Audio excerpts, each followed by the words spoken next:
32,462 points is where we closed. So far this month, the market is up by 6.2%. As far as the year is concerned, it's up by 3.2%. Almost every sector gained yesterday, minus insurance. 38 gainers, 14 losers. Dangote Flour was the top gainer, up by 10%. Regal Insurance down by 8%. The question now is, Dayo, there's lots of competing thoughts as to why the market has such a massive bounce. But again, we're just speculating here, not too sure. But I want to get your thoughts on this as far as the performance yesterday. There is a stream of thought that says that foreign investors are making a bet on the outcome of the elections on Saturday. So, what do you think? Well, okay, the rally we've seen in the market this month has been quite surprising, because following analyst expectation, the expectation was that ahead of the elections, foreign investors could further exit the market. Exactly, we'll pull, and we've been telling them here on this show as well. and expect a post-election rally, something of that sort.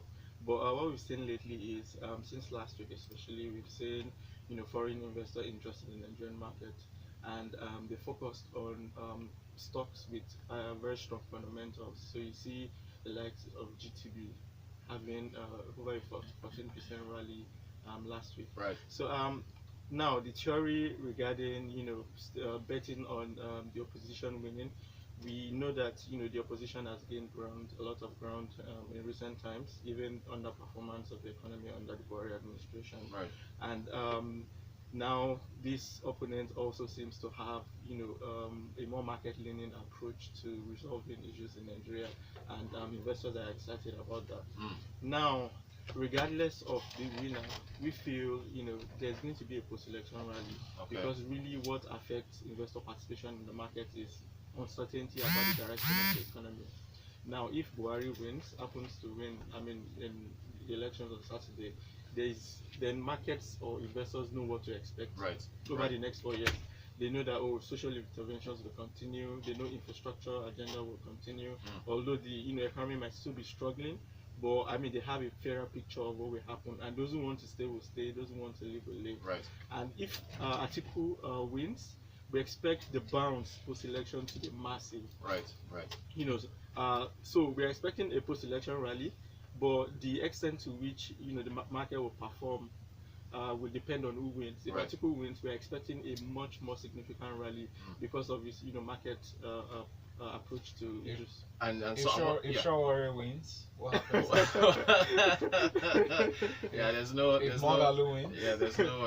There are 72. There are 72 candidates. So let's not just absolutely. I'm a big fan of Mogalu because he has very bold and ambitious. The point I'm trying to pass across is it's not particular on any individual. So whoever wins would face the economic realities. Yeah. Right. But some have planned. Some have a better understanding of the issues. Right, than others. Also, the reality is that if you look at, you have to. If you look at spending on elections, you have to be almost omnipresent. You have to be everywhere. And it looks like the two front candidates are the ones who've already. No disrespect to the other ones. But those are the two that are expected to look at. In fact, Nairametrics has, and I'll post this on. Nairametrics has a story here. Do foreign investors want President Buhari to lose the election? So they actually, and then Citigroup, I think it's an American bank. They had a note. What you just said. They sent out a note to their clients stating that if the opposition was to win, they're expecting this to happen. So we'll see what happens, and we'll see how the market performs today as well. Moving on to GDP, the Bureau of Statistics released Q4 GDP as well as full year GDP for 2018, and I have to say it was encouraging. Yeah. What are your thoughts as far as the figures that came out? It didn't come as a surprise to us. Because when we saw the Q3 GDP, we had to revise our forecast for the year, and we pegged it at 1.9% growth in for full year 2018. And if you compare that to where we were coming from, that is 0.8% growth in 2017, is actually a very good improvement. Right. Now the issue is for basically the non-oil sector, we Right. saw a very impressive growth of around 2.7%. Now, for the big story last year was basically a recovery in the non-oil sector. So we see progressively from Q1 2018, we saw a rise in GDP growth from around 0.76% up to around 2.7% in Q4 2018. Okay. Now we believe the performance in Q4 was driven by festive activities as well. So you see more consumer spending on, say, manufacturing output and some services output as well. Okay. And also encouraging was agriculture. If you remember, we had about 3% in that was in Q1, Right. and we descended to around 1.1%, which was the lowest on record in Q2. And that was around issues we had in the middle belt, which currently are still unresolved. The headsman But crisis the and all crisis that. Right. we've seen. But lately, I mean, in Q3 and Q4, we saw a very, very good improvement. And we've been following the news as well as agencies monitoring those areas. We've seen a bit of calm lately, Okay. but that still doesn't mean there are no issues. Right. So agri doing 2% or 2.1% full year is very poor, because usually we do a steady 3.5% to 4% in agriculture, and agriculture, the size of the agri sector is around 25% of GDP. So we really need in 2019 we really need the non-oil sector to continue to play a bigger role. In more recent. Okay, so just to recap, so Q1 was 1.9%, Q2 1.5, Q3 1.8, and then Q4 was 2.4%. So Yes. and then full year was 1.9. 1.9. So yeah. as far as 2019 is concerned, if we look at how we expect the Nigerian economy to perform, there are of course people saying that look, if you want to go through it, the elections, slow down in the implementation of the budget. Yeah. So what are you expecting? Okay, as far for the elections, now the approach we took to looking at what will happen this year is we use the scenario-based analysis, because the outcome of the elections will determine how the economy will perform, right, for especially the better part of the second half of the year. Right. So the good thing for us is that the election is coming very early, so we're able to get it out of the way, and hopefully they can focus on the issue of governing. That Right. is if Buhari wins. Right. If Atiku wins, we expect that H2, 2019, we should see a better performance. And for Valentine, if Soare and Mogalo, any of the other people win, now, right? now overall, Keep going, yeah. given what we've seen under the Buhari administration for the past 4 years, what we are saying is if he wins, then we expect all policies to proceed as they are. Yeah. Right. So progress on the implementation of reforms, which the market loves so much, will be very, very slow. Okay. Because we've seen this administration has been very, very reluctant to take bold approach to say reforming the energy sector, Right.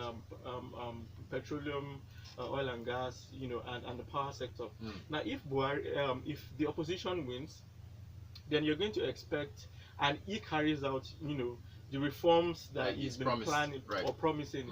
You expect that now that may not feed into growth in 2019, but there will be an initial optimism. People will take more interest in the Nigerian market, right, and you could see maybe growth bounce to around 2.7%. Oh wow. Yeah. Okay. So if things proceed as we have currently and Buhari wins, we're expecting around 2.5%. Okay. Now, under the article case, or the scenario where he wins, or even if Buhari decides to come in for a second term, right, and takes a more market-leaning approach to issues, he favors reforms and implements the power sector reforms, the oil and gas sector reforms, right, and open up other sectors to investment, then we should see that bounce of around 2.7%.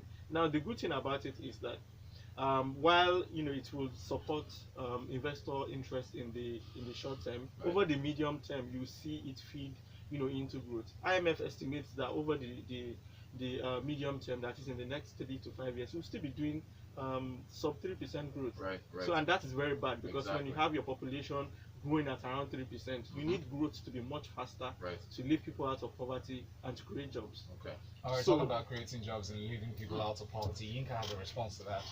Yinka says, see, irrespective of whoever wins on Saturday, the crux of the matter is we cannot survive as a country.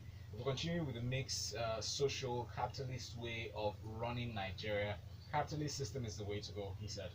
The unfortunate thing is the number of Nigerians who understand this are not much. But if we keep playing on the Venezuelan video for everyone from now till Friday, maybe some people would have sense while voting. All these free school feeding, 10K trader money, etc. We do not have the press for it. That's All what right, that's you guys saying. Okay. Ibrahim says, well, I'm yet to see the full report. I only gave it a cursory look. I, however, like the fact that arts and entertainment was significant from the non-oil perspective. We should pay attention to this sector in 2019. It's really a gold mine. All right, thank you, Ibrahim. And Papi K here says, Rotus, despite our guy, the classy Minister of Agriculture, the efforts to add agriculture to his JD, yet the sector performance recorded the poorest in recent years. Don't even start. Let this guy start. I'll do with how middle belt issues handled. Pretenders everywhere. Papi K, I hear you. And somebody that's what's your name, please? Add your names. Oluzil. Oluzil says great analysis today. Is the program still on YouTube? Yes, yes, it is on YouTube. Okay. I think, do we have something on Twitter from yes, we do. Coyote Trinity says, I do not think the FBI, that's foreign portfolio investments, are pricing election results. I think they are pricing stable foreign exchange this year on the valued stocks and the updated view of zero interest rates increase in the United States. So we've seen like $1.5 billion effect. So KK Trinity is taking an alternative view there. Guys, thank you so much for your messages. Okay, so real quick, Valentine, how much time we got? We're out of time already. This show needs to be an hour. We need 1 hour on this show. Dayo of Afrinvest, thank you so much for joining us today. Appreciate your analysis. And thank you all for your messages once again. Alright guys, check us out. In 2 minutes we'll have an interesting conversation in real estate and how you can take advantage of those opportunities that abound. And then after that, 7:30 the time for detailed analysis of our newspaper stories for the half hour. It's called Freshly Pressed 981. Good morning. Not just business